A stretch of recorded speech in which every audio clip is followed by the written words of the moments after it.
Stardust is a pretty good movie that you probably never heard of. In the summer of 2007, amidst big names like Harry Potter, Transformers, and Ratatouille, this fantasy adventure arrived in theaters without much fanfare and failed at the box office despite boasting a tremendous amount of talent on and off camera. Names like Charlie Cox, Henry Cavill, Sienna Miller, Claire Danes, Mark Strong, and Michelle Pfeiffer are part of an ensemble cast being directed by Matthew Vaughn, a relatively unknown director at the time, who went on to deliver box office hits like the Kingsman series, X-Men First Class, and Kick-Ass, and is now considered one of the greatest action directors of modern cinema for his visual flair and his ability to weave humor with bombastic action sequences while delivering compelling characters and storylines. This movie deserved more attention for showing us a wonderful fantasy world full of humor and majesty. Since its opening weekend, it brought in a measly $10 million off a $70 million budget, mostly due to it being a new franchise being shown at the same time as one of cinema's biggest fantasy sagas, Harry Potter. It simply didn't stand a chance. Why would you take a chance on a movie you've never heard of when you could live your childhood fantasies by seeing the next chapter of the most successful franchise ever? It's just tough to compete when the game is rigged. Not only is this movie filled with talent on the screen, but is also adapted from a book written by one of the greatest fantasy writers of our time, Neil Gaiman, a writer with a prolific backlog of fantasy and comic book IPs, including Sandman and American Gods. His work is part of our modern culture of storytellers, and it really shows when you watch Stardust that this man understands how to take us out of our worlds and bring us into an adventure that is magical. The story focuses on a young man trying to win the heart of a woman who he has no chance of winning over, only to discover his true love through adversity and hardship. The plot surrounding this is rather complicated, but is shown to us in a way that all the parts are clear and the goals are understandable, and it does a great job of setting us up to enjoy the ride as it unfolds. Stardust takes place in a fictional English town where a wall separates the real world from a magical kingdom. Within that kingdom, there is a king who is dying, and his sons are competing to find a magical stone that will grant them the rights to take over the kingdom. However, to do this, they need to kill each other, which introduces us to one of my favorite things about this movie, which is how nonchalant the idea of killing people is. Most dramas would frame the act of murdering your own family as a seriously twisted and malevolent thing, but here it's treated with a plucky, almost slapstick approach. Part of the magic of this world, the lore behind it, is that the royal bloodline will live on as phantoms that follow you around until the proper king is crowned. So when one of them dies, they come back as this mutilated ghost that joins an audience of other dead brothers who now get to make commentary as the princes pursue the stone. Much like the Muppets who sit in the balcony and shout insults down at the performances. Let's switch channels. This show is dull.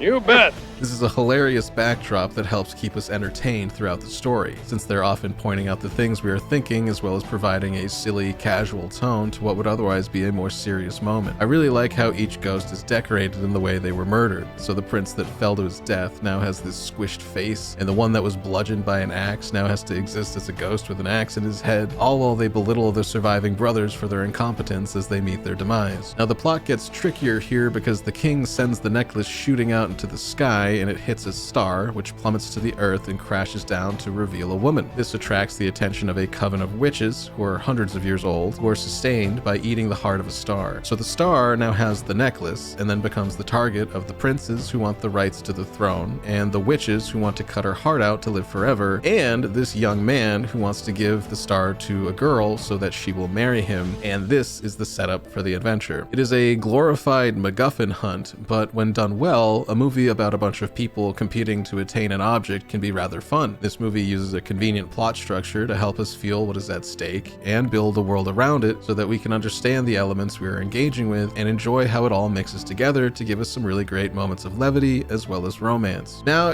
I don't do full synopsises here, so I really just wanted to talk about a few things that make me smile just by thinking about them that this movie does flawlessly. One of the things a good adventure needs is new characters that we meet along the way. They help build the world as well as provide a suspenseful curiosity about what they are capable of and what harm might befall our protagonist. Stardust introduces us to Captain Shakespeare, played by Robert De Niro. That's right, Hollywood's mafia alum, grizzled Robert De Niro, who reveals himself to be a gay pirate in one of the most hilarious and charming character studies I've ever had the pleasure of enjoying. He's a captain of a ship of sky pirates that collect lightning to be sold at market so they can keep capturing the lightning and make money and yada yada, pirate stuff. stuff, right? So his whole character is about his reputation, which he's built up as a scary pirate lord, using the name Shakespeare because he thinks it sounds like a guy shaking a spear at someone, ironically using the name of the most famous stage play writer from Old English times to deceive his crew into thinking he is the most fearsome man ever to exist. So when he reveals himself to our main characters as a feminine, cross-dressing sweetheart, it becomes a great moment of ironic comedy. Ever tried to get bloodstains out of a silk shirt? Nightmare. Furthered by the reveal that his crew already knows that he's a whoopsie and that they don't care at all. So it's this really charming sequence that helps move the plot along, as this is where Tristan, and yeah, sorry, the main character's name is Tristan, and I haven't said it until now, and I understand we're rather deep into this video, but whatever, most of you don't watch up to this point anyways, so this should only be like funny to a few dozen of you, and also thank you very much for watching up to this point.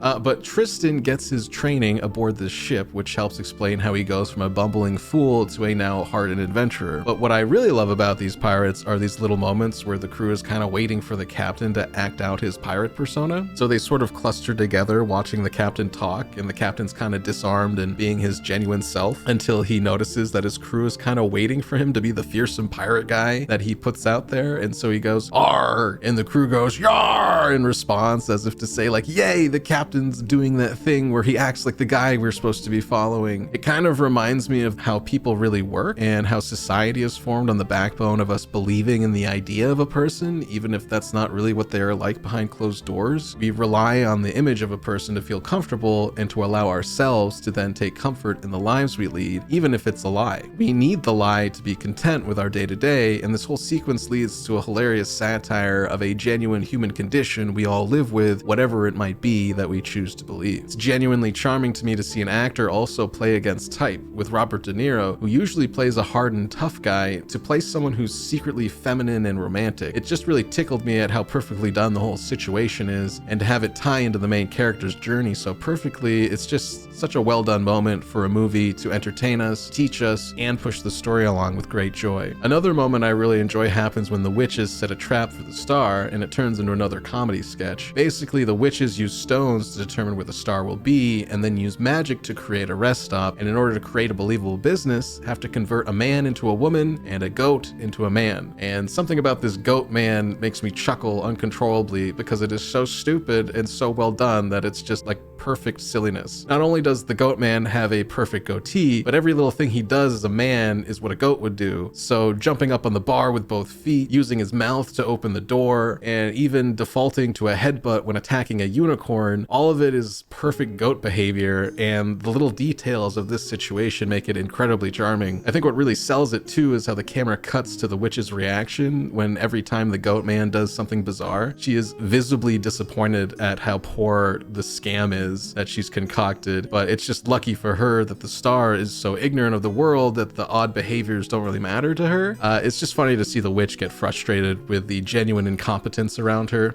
but more than anything, this guy doing goat stuff is just priceless comedy, and I really love how much attention the filmmaker puts into making this moment land so well. Now, this does lead me to a point of negativity I have with the movie, and it's about this coven of witches, since almost every scene with them is kind of a low point of interest, and it's mostly due to Michelle Pfeiffer's performance. She is the big star in the movie and definitely a selling point for the whole thing, but her performance stands out among the other cast members who are more believable in their roles. So the witches are very much a story about the lust for youth and beauty and the ugly reality of what needs to be sacrificed to obtain this eternal beauty. Like they have to slaughter one of the most magical things ever to exist so they can be beautiful forever in this dingy hole of a place that they live in. And all of the mayhem and violence is simply so this narcissism can last forever. It is a pretty damning commentary on the pursuit of everlasting beauty. It's a very good one to think about. I do genuinely like how they age quickly anytime they use magic. It's quite funny when they use a spell and then recoil in disgust as their skin ages or their hair falls out and there's this extra stress of time running out for them. It's really quirky how annoyed they seem to be with their powers and how they take away from their ability to enjoy their life. It's great commentary on beauty standards and human insecurity, but outside of that, the witch's storyline leads to the film's weaker parts and what I would consider errors in the editing. As I said before, Michelle Pfeiffer is hamming it up pretty bad here. It's sort of like watching a pretentious theater kid shout their lines, and you can kind of feel the arrogance relative to the other performers.